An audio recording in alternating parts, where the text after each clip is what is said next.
Imagine this: you're sitting in a packed auditorium, the lights dim, the air buzzing with anticipation. The student band kicks off what seems like a perfectly normal, classical piece, horns swelling, drums steady. But then, everything stops. A single saxophone cuts through the silence with those unmistakable notes. Da-dum da-dum da-dum dum dum. The crowd freezes. And the band teacher's face? It drains of color as he realizes what's happening. He's just been rickrolled, in front of parents, teachers, and the entire school. This isn't just a prank, it's sweet, calculated revenge against a man who made their lives hell. Stick around, because this story of student rebellion is about to unfold, and trust me, the payoff is legendary. If you've ever had a teacher, a boss, or anyone in power who belittled you, made you feel small, and got away with it, this one's for you. We've all been there, right?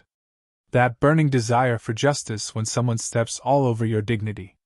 If this hits home, go ahead and smash that like button right now to show your support for epic comeuppances.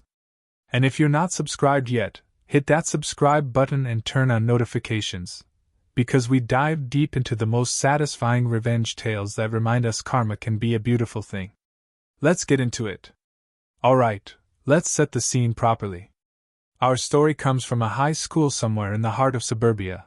Think polished hallways, lockers slamming between classes, and that faint echo of instruments tuning up from the band room. The protagonist?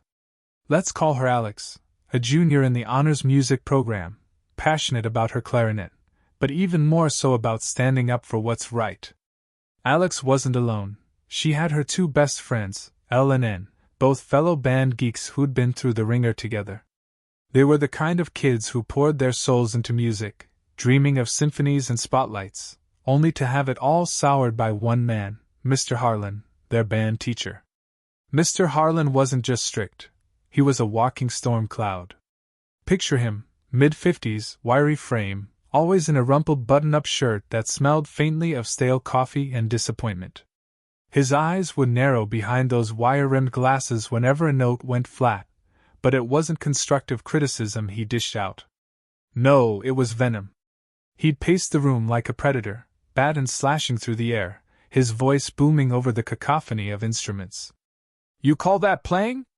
My grandmother could do better, and she's been dead for a decade," he'd sneer. It wasn't funny, it cut deep. Alex remembered the first time it really hit her. It was a rainy Tuesday afternoon, rehearsal dragging on. Her fingers ached from holding the clarinet, palms slick with sweat. She nailed a tricky solo, or so she thought. But Mr. Harlan slammed his baton down on the music stand, the metallic clang echoing like a gunshot. "Hopeless! Absolutely hopeless!" he roared, his face turning beet red, veins bulging in his neck. "You lot have no talent, no drive. Why do I even bother?" The room went silent. Alex felt her stomach twist, a hot flush creeping up her cheeks. Inside, her thoughts raced. How dare he? We've practiced for hours. We're not hopeless, he's the one who's given up. But she bit her tongue, eyes stinging with unshed tears. Powerlessness washed over her like a cold wave, leaving her chest tight and her hands trembling. It wasn't a one-off. Mr. Harlan's outbursts escalated. One day, during sectionals, he zeroed in on N, their shy drummer.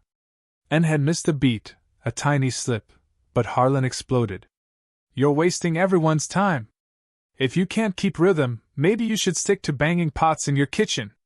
N's face crumpled, shoulders hunching as if trying to disappear.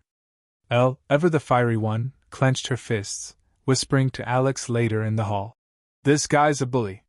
He doesn't teach, he tears us down." The trio huddled in the empty practice room after school, the air thick with frustration. Alex's heart pounded with a mix of rage and helplessness. We've got talent, she thought, but he makes us doubt everything. It's not fair, we're kids trying our best. The injustice built like a pressure cooker. Universally, we've all felt it, that sting of being underestimated by someone who holds all the cards.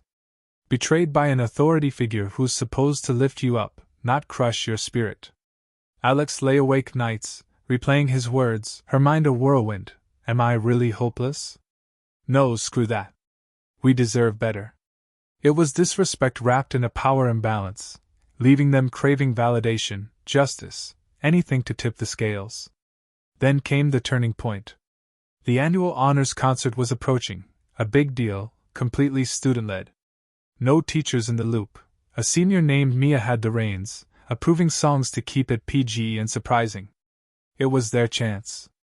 Over lukewarm cafeteria pizza one lunch, Alex, L, and N hatched a plan. What if we Rickroll the whole thing? Alex whispered, eyes lighting up. L grinned. Start with something boring and classical, then bam, never gonna give you up. N nodded, drumming fingers on the table. He hates surprises. This'll hit him where it hurts, his precious control. Planning kicked into gear. They met in secret, after hours in L's garage, surrounded by sheet music and empty soda cans. Alex's pulse raced with excitement and nerves. What if we get caught? Expelled? But no, this is earned. They composed transitions meticulously. The band would open with a snippet of Bach or something equally stuffy, horns and strings building solemnly. Then silence. A lone tenor sax, played by a grinning sophomore they'd roped in, would tease those iconic notes. The rest would join in, transforming the stage into a full-blown Rick Astley tribute. They rehearsed in whispers, stifling laughter, the air electric with anticipation. Short, tense sentences marked their sessions. Slower here. Hit the drop hard. Make it epic. Words spread quietly among the band kids. Everyone was in, fueled by shared grudges. Mr. Harlan's continued snipes only steeled their resolve. You'll embarrass yourselves at the concert, he'd mutter during class, oblivious. Alex's internal monologue fired back. Oh, we'll embarrass someone, all right. Just not us. The frustration peaked. They were ready. Concert night arrived. The auditorium hummed with chatter, parents in slacks and dresses, teachers sipping coffee in the back rows. Alex's hands were clammy on her clarinet, heart hammering against her ribs. The stage lights burned hot, casting long shadows. Mr. Harlan sat front and center, arms crossed, a smug half-smile like he expected mediocrity. The band filed on, instruments gleaming. Mia, the senior, gave a nod from the podium. Ladies and gentlemen, welcome to our surprise program. It started innocently.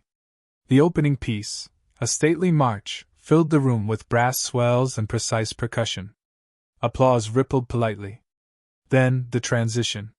The music faded to a hush. Alex held her breath, fingers poised. The tenor sax pierced the quiet.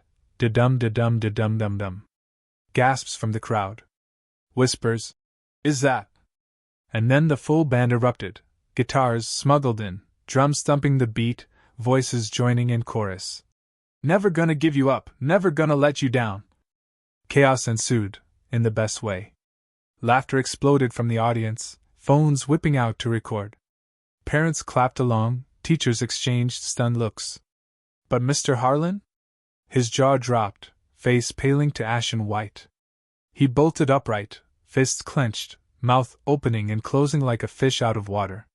What is this? He stammered, voice lost in the roar. His eyes bulged, that infamous temper bubbling, but he was powerless, trapped in his seat as the band grooved on, flawless and unapologetic.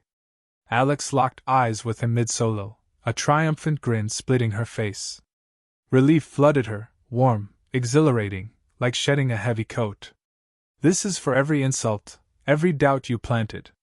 The crowd went wild, cheers drowning out the final notes. Harlan stormed off stage afterward, muttering about disrespect and consequences.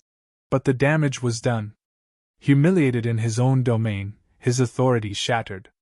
For Alex and her friends, it was validation pure and sweet. They'd turned the tables, and it felt glorious. Phew, what a ride, huh?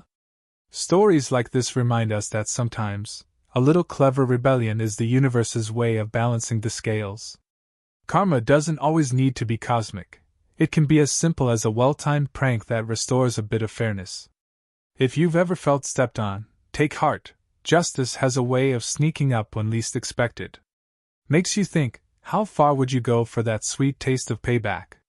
If this tale of student ingenuity gave you that satisfying chill down your spine, drop a like to celebrate the win. And spill in the comments, what's the most epic revenge you've pulled off or seen? Don't forget to subscribe for more heart-pumping stories of comeuppance and triumph. You won't want to miss the next one. Thanks for watching, and I'll catch you in the next video.